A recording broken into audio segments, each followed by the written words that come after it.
നീ ഇങ്ങനെ നിരാശപ്പെടാതെ സംയുക്തേ. പിന്നെ ഞാൻ എന്താ വേണ്ടത്? ചെയ്യാവുന്നതും അതിനപ്പുറവും ഞാൻ ചെയ്തില്ലേ? വാക്ക് വേണ്ട, ഒരു നോക്കുകൊണ്ടെങ്കിലും ആ മനുഷ്യൻ ഈ നിമിഷം വരെ എനിക്കൊരു പ്രതീക്ഷ തന്നിട്ടുണ്ടോ? പിന്നെ പിന്നെ ഞാൻ എന്തിനാ ശ്രുതി? വെറുപ്പാ, ഒരിക്കലും അടങ്ങാത്ത പകയാ ആ മനസ്സ് മുഴുവൻ എന്നോട്. പോരാത്തതിന് ഇപ്പൊ ഇതുകൂടി ആയപ്പോ അമ്മ എന്ന് പറഞ്ഞ അഭിയേട്ടന് ഭ്രാന്ത. ഇനി ഈ ജന്മം ആ മനുഷ്യൻ എന്നെ സ്നേഹിക്കുന്നു തോന്നുന്നുണ്ടോ? സംയുക്തേ, നീ മതി, എല്ലാം നമുക്കിവിടെ അവസാനിപ്പിക്കാം. നിന്റെ ഈ ആൺവേഷം ഇന്നത്തോടെ നിർത്തിക്കാം. ഈ ജന്മം നിന്നോടുള്ള കടപ്പാട് തീരില്ല. മതി മതി ശ്രുതി. നടക്കാത്തൊരു സ്വപ്നത്തിനു വേണ്ടി നീ ഇങ്ങനെ കിടന്ന് കഷ്ടപ്പെടണ്ട. ശരി, ഞാൻ സമ്മതിച്ചു. ഞാൻ ഈ വേഷം അഴിച്ചു വെക്കാം. പക്ഷെ സംയുക്തേ, എന്താ? കഴിഞ്ഞ ദിവസം കളപ്പുരയ്ക്കൽ സംഭവിച്ച കാര്യങ്ങളിൽ കുറച്ച് ഡൗട്ടുണ്ട്. എവിടെയോ എന്തോ ചില പൊരുത്തക്കേടുകളുണ്ട്. എന്താ പറഞ്ഞു വരുന്നേ? നീ ശർമിളയെ കുത്തിയ നേരത്ത്, അത് കഴിഞ്ഞ് ഈ സമയം വരെ ഞാൻ എവിടെയായിരുന്നു നീ ചോദിച്ചില്ലല്ലോ.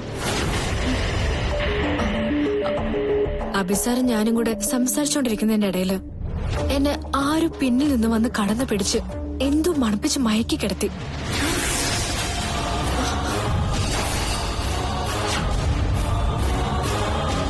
നീ എന്താ പറഞ്ഞു വരുന്നത്? അതേ സംയുക്തേ, അങ്ങനെയൊന്ന് സംഭവിച്ചു. കുറച്ചു മുൻപ് എനിക്ക് ബോധം വീണപ്പോ ഞാൻ നിങ്ങളുടെ വീട്ടില് താഴ്ത്തറ്റത്ത് ഒഴിഞ്ഞ മുറിയില്ലേ, അവിടെയായിരുന്നു. ആരാ എന്റെ ബോധം കളഞ്ഞെന്നോ എന്നെ ഉറക്കി കിടത്തിയെന്നോ ഒന്നും എനിക്ക് ഓർമ്മയില്ല. പക്ഷെ ആരതെന്നുള്ളതല്ല പ്രശ്നം, എന്തിനത് ചെയ്തു എന്നുള്ളതാ. അതാ ഞാൻ പറഞ്ഞത്, എവിടെയോ എന്തോ ഒരു തകരാറുണ്ടെന്ന്. ഞാനും അഭിസാറും കൂടെ സംസാരിച്ചോണ്ടിരിക്കുമ്പോ നിന്നോടുള്ള പ്രണയം ആ മനുഷ്യൻ തുറന്നു പറയുന്ന തോന്നിയ ഘട്ടത്തിലാ ആരും എന്നെ ആക്രമിച്ചത്.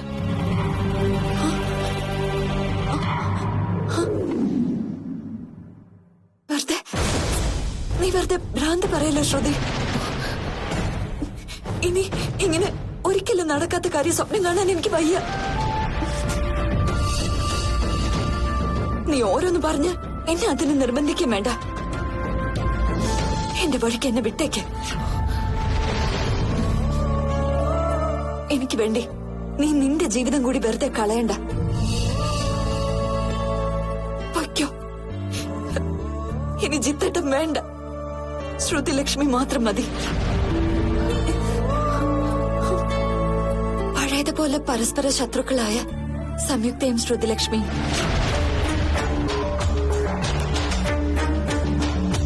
ഇവൻ എവിടെയും വന്നോ?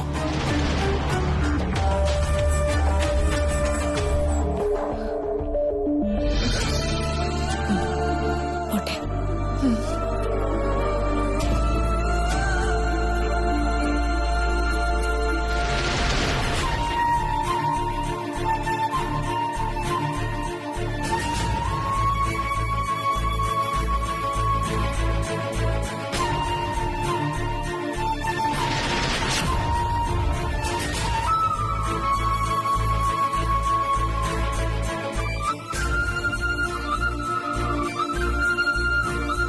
ഒന്നെന്നെ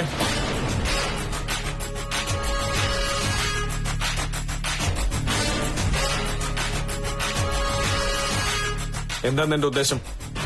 എന്ത്? അല്ല, അവള് പോകുന്നിടത്തും വരുന്നിടത്തൊക്കെ നീ എന്തിനങ്ങനെ വാലുപോലെ നടക്കുന്നത്? അത് കൊള്ളാം. ഇതൊരു പൊതുസ്ഥലമല്ലേ, ഇവിടെ ആർക്കും വന്നൂടെ? ആർക്കും വരാം, പക്ഷെ വരുന്നവരൊക്കെ അവളെ കാണുന്നില്ലല്ലോ.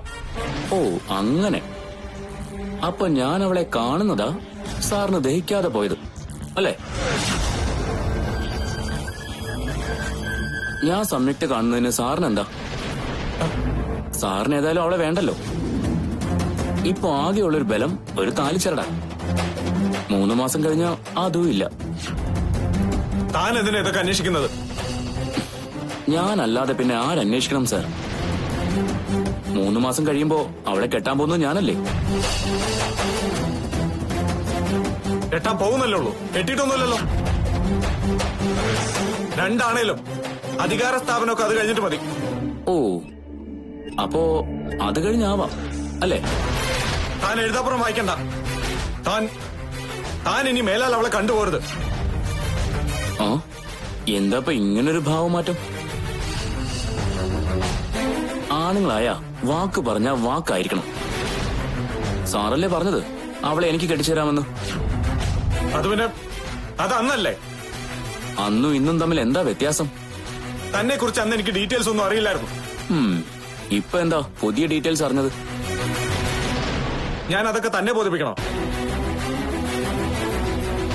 കാര്യമൊന്നും എനിക്കറിയില്ല, പക്ഷെ താൻ ആള് ശരിയല്ല, അത് തന്നെ. ഓ, ഇപ്പൊ അങ്ങനെയായോ? അതെ, അല്ലെങ്കിൽ അവളെ കല്യാണം കഴിക്കാൻ തനിക്ക് എന്ത് യോഗ്യതയുള്ളത്? ഏതായാലും സാറിനേക്കാൾ യോഗ്യനാണ് ഞാൻ. എടാ,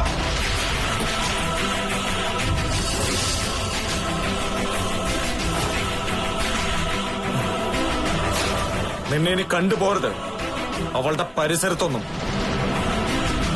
ഓടാ, ഓ പോവാ. പോകാൻ തന്നെ തീരുമാനം. എങ്ങോട്ട്? പാരീസിലേക്കോ? അതെന്തിന് നിങ്ങൾ അറിയണം? നിങ്ങൾക്ക് ശല്യമാവാതെ ഞാൻ പോയാ പോരെ? ഇനി ഈ ജന്മം ഇന്ദ്രജിത്തിനെ അഭി മുന്നിൽ കാണില്ല. എന്റെ ഹൃദയമാണ് ഞാനിവിടെ പറിച്ചു വെച്ചിട്ട് പോകുന്നത്.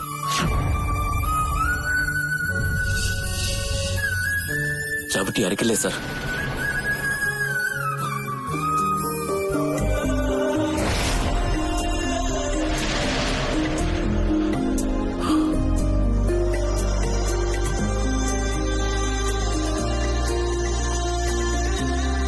പോട്ടെ സാർ.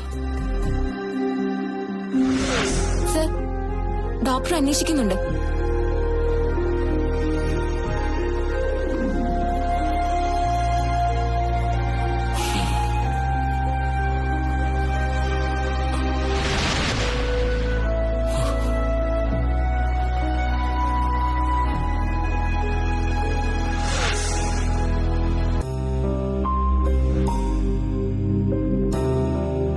ഡോക്ടറെ, അഭിസാർ വരുന്നുണ്ട്. ആ, പ്ലീസ്.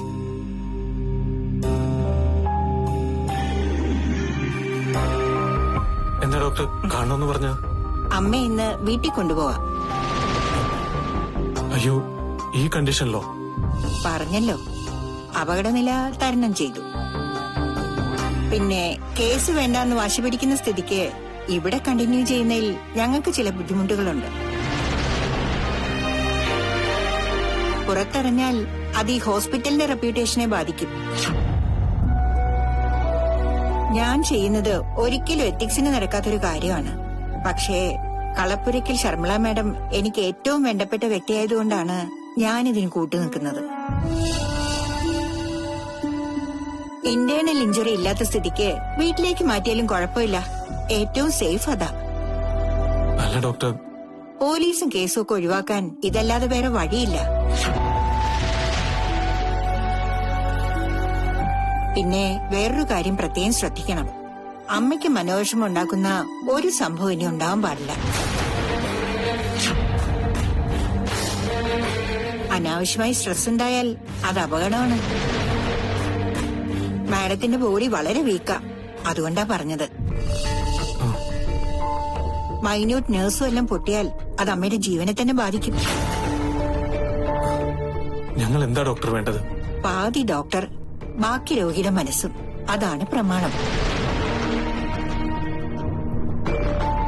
അമ്മയ്ക്ക് സന്തോഷം ഉണ്ടാക്കുന്ന കാര്യങ്ങൾ മാത്രം ചെയ്യുക.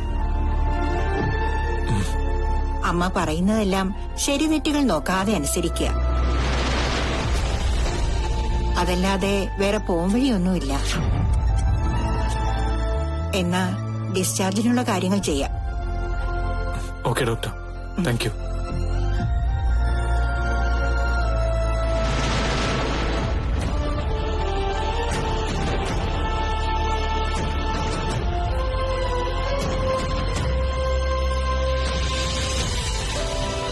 അതെ 10th അല്ലേ, ഞാൻ എത്തിക്കോളാം. ഏയ് അതൊന്നും എന്റെ ഡിപ്പാർട്ട്മെന്റ് അല്ല. കാർണിവൽ ഗ്രൂപ്പിന്റെ ഫുൾ ചുമതല ഇപ്പൊ മോന അഭിമന്യുന്. ഒരു കാര്യം ചെയ്, മഹേഷ് അവനെ നേരിട്ട് വിളിക്ക്. ഏയ് റെക്കമെൻഡേഷൻ ഒന്നും കേക്കില്ല, സ്ട്രേറ്റ് ഫോർവേഡാ. മഹേഷ് വിളിച്ചാ മതി, നോ പ്രോബ്ലം. എന്നാ ശരി, അപ്പോ 10th കാണാം. Okay, bye. ചായ കുടിക്ക. മോളെ, എന്താച്ചാ? ശരിക്കും ശർമ്മലയ്ക്ക് എങ്ങനെ അപകടം ഉണ്ടായത്?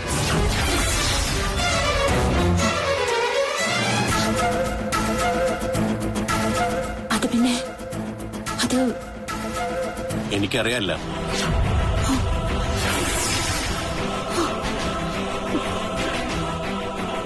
ഞാൻ ഹോസ്പിറ്റലിൽ ചെന്നപ്പോ ശർമ്മിളയെല്ലാം എന്നോട് തുറന്നു പറഞ്ഞു.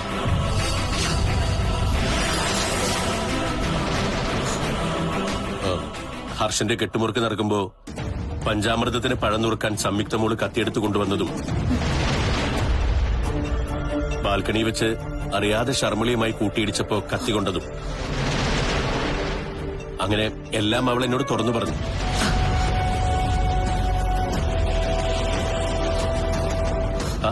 ഏയ് എന്തായാലും ഭാഗ്യം കൊണ്ടൊന്നും പറ്റിയില്ലല്ലോ. പിന്നെ അവരെ ഡിസ്ചാർജ് ചെയ്ത് ഇപ്പൊ ഇങ്ങോട്ട് വരുന്ന വിളിച്ചു പറഞ്ഞത്. നമുക്കൊരു കാര്യം ചെയ്താലോ, അവർക്കൊരു സ്വീകരണം കൊടുത്താലോ? സ്വീകരണോ? ആ, അന്ന് ഞാൻ ബോംബെയിൽ നിന്ന് വന്ന ദിവസം നിങ്ങൾ ജിത്തേട്ടന് കൊടുത്തൊരു സ്വീകരണം ഇല്ലേ, ആരതിയൊക്കെ ഒഴിഞ്ഞ്, അതുപോലൊന്ന്. രണ്ടാ അതുകൊണ്ടുള്ള ഗുണം. ഒന്ന്, അപകടം ഒഴിവായി വരുന്ന ശർമ്മിളയ്ക്ക് ഒരു മനസ്സമാധാനം. 2, അറിയാതെയൊക്കെയെങ്കിലും തെറ്റുപറ്റിപ്പോയ സംയുക്ത മോൾക്ക് കുറ്റബോധത്തുനിന്നൊരു മോചനം. 3, പോയി വിളക്കും ത്രപ്പൊക്കെ എടുത്തുവാ. നമുക്ക് സംഗതി ഗംഭീരമാക്കാം. ചെല്ലു മോളെ. ശരി അച്ഛാ.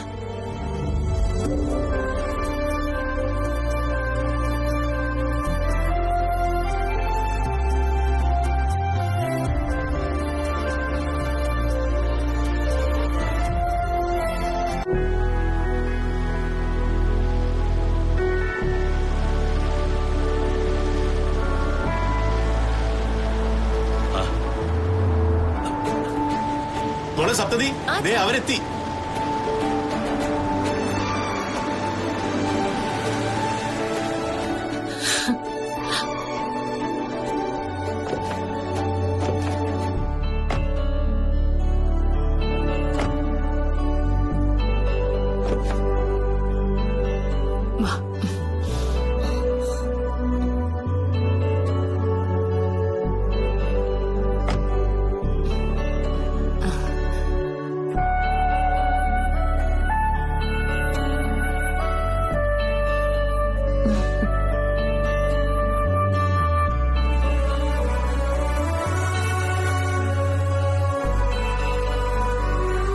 ഇതെന്താ ചേട്ടാ ഇങ്ങനെ വിളക്കും വെട്ടമൊക്കെ ആയിട്ട്? പുനർജന്മം കിട്ടി വരികയല്ലേ എന്റെ ഭാര്യ. അവളെ കാര്യമായിട്ടങ്ങ് സ്വീകരിക്കാതെ ഞങ്ങളങ്ങ് തീരുമാനിച്ചു, അല്ലേ മോളെ? നോക്കി നിൽക്കാതെ നീ ആരതി ഒഴിയിടോ.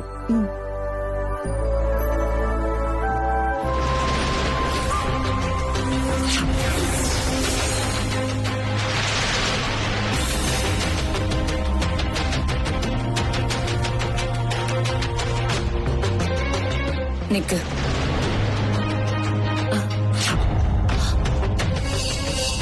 എന്താ ശർമ്മിളെ? എനിക്ക് ആരതി ഒഴിയേണ്ടത് ഇവളല്ല.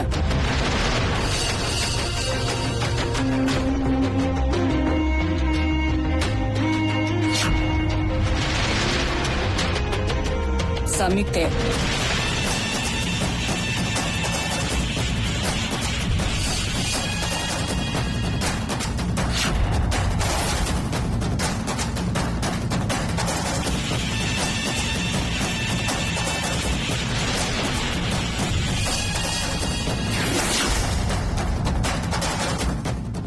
അതിനെന്താ, അങ്ങനെ തന്നെയാ വേണ്ടത്.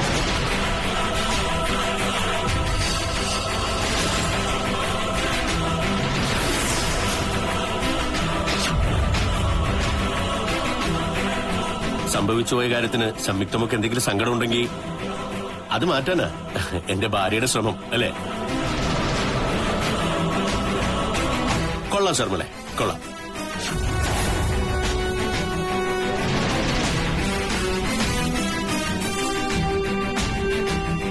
നോക്കി നിൽക്കാതെ ആരതി തട്ട് അവക്ക് കൊടുക്കുമോളെ.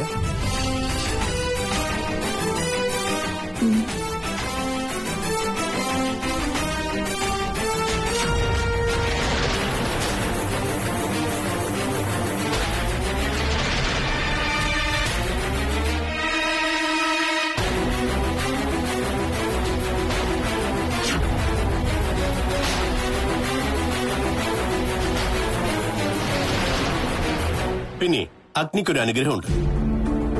അത് ഭക്ഷിക്കുന്നൊക്കെയും പവിത്രമാ. നല്ലതും ചീത്തയൊന്നും അതിനില്ല. ഇവിടെ ഈ ആരതിയുടെ ചൂടിൽ ഈ വീട്ടില് എന്തെങ്കിലും മാലിന്യം ഉണ്ടെങ്കിൽ അത് പവിത്രീകരിച്ച് ഭസ്മമാവട്ടെ.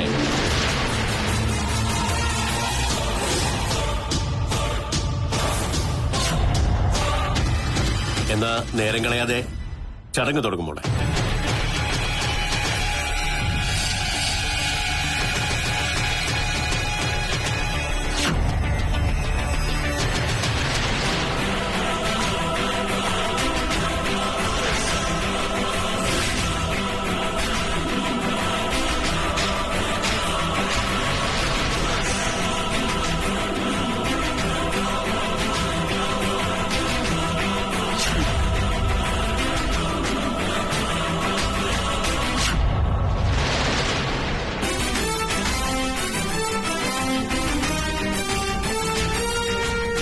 എന്നാ പിന്നെ വാ, എല്ലാരും അത്തോട്ട് വാ. വാ.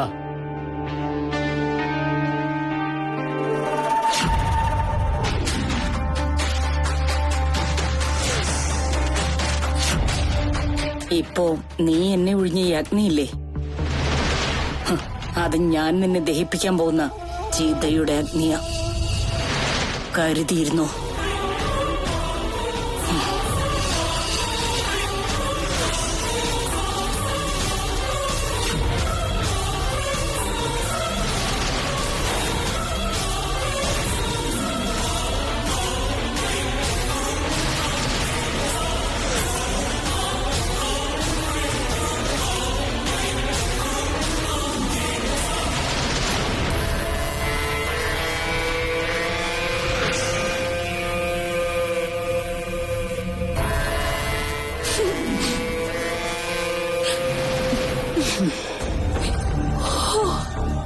നാത്തുവിനെ സമ്മതിച്ചു. എത്ര നൈസായിട്ട് കാര്യങ്ങൾ ഹാൻഡിൽ ചെയ്തത്. സത്യം പറയാലോ, ഇപ്പോഴും എന്റെ നെഞ്ചെടുപ്പ് മാറിയിട്ടില്ല. അതെന്താ?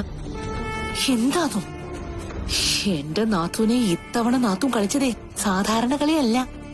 ലോകത്താരെങ്കിലും ഇങ്ങനൊരു ഐഡിയ വർക്കൗട്ട് ചെയ്യോ? ഹോളിവുഡ് സിനിമ പോലും ഞാൻ കണ്ടിട്ടില്ല ഇത്രയും മൈന്യൂട്ടായിട്ടുള്ള ഒരു ഓപ്പറേഷൻ. എന്തിന്, ഞങ്ങളുടെ ദാവൂദ് ഇബ്രാഹിം പോലും ഈ കഥയറിഞ്ഞ എഴുന്നേറ്റ് നിന്ന് നാത്തുവിനെ സല്യൂട്ട് ചെയ്യും. പതുക്കെ പറ, അവളമാര് വല്ലതും കേട്ടാലേ തീർന്നു. എന്തിനാ കടയ്ക്ക് കൊണ്ടുവന്ന് കുട ഉടയ്ക്കുന്നേ?